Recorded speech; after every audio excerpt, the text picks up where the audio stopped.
Praise the lord. యేసుక్రీస్తు దివ్యనామంలో ఉదయకాల సమయంలో ప్రభుతో ప్రతిదినం అనే ఆధ్యాత్మిక కార్యక్రమాన్ని వీక్షించుచున్న దేవుని ప్రజలైన మీ అందరికీ నా హృదయపూర్వక వందనాలు తెలియజేస్తున్నాను. జీవితంలో అనేకమైన బాధలు గుండా ప్రయాణిస్తూ బాధించువారు అధికమైపోయి కృంగిపోయి ఉన్నావా? ఎక్కడ చూసినా బాధించువారే.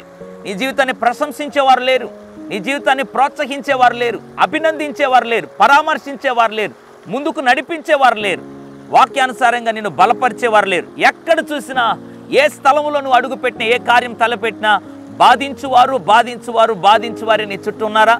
దేవుడి ఉదయకాల సమయంలో ఒక అద్భుతమైన వాగ్దానం ద్వారా నిన్ను బలపరచాలని ఆశపడుతున్నాడు.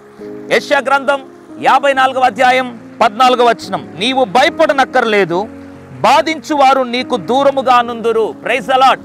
దేవుని యొక్క వాక్యంలో రాయబడింది, బాధించువారంట నీకు దూరముగా ఉండబోతున్నారంట. ఇంతవరకు దగ్గరగా ఉండి విసిగించిన దినాలు అయిపోయాయి. నీ పరిచర్లో కావచ్చు, వ్యక్తిగత జీవితంలో, వ్యాపారంలో, లేదా నీ యొక్క కుటుంబ జీవితంలో, పనిచేస్తున్న ప్రాంతంలో, ఆఫీసులో, ఎక్కడైతే కాలేజీలో బాధించబడుతున్నావో వారందరికి మీదట దేవుడు నీకు దూరం చేయబోతున్నాడు. వారందరినీ దేవుడు నీ జీవితంలో నుండి దూరపరచబోతున్నాడు. నువ్వు భయపడనక్కర్లేదు, బాధించువారు నీకు దూరముగా ఉంటారు. వాగ్దానం దేవుడు ఇస్తుండగా నమ్మి ప్రార్థన చేయి. దేవుడు వారందరినీ దూరపరిచి సమాధానంతో, శాంతితో నీతో మెలిగే వారిని దేవుడు నీ చుట్టూ అనుగ్రహిస్తాడు. పరిశుద్ధుడా, ప్రేమగల తండ్రి, నీకు స్తోత్రం.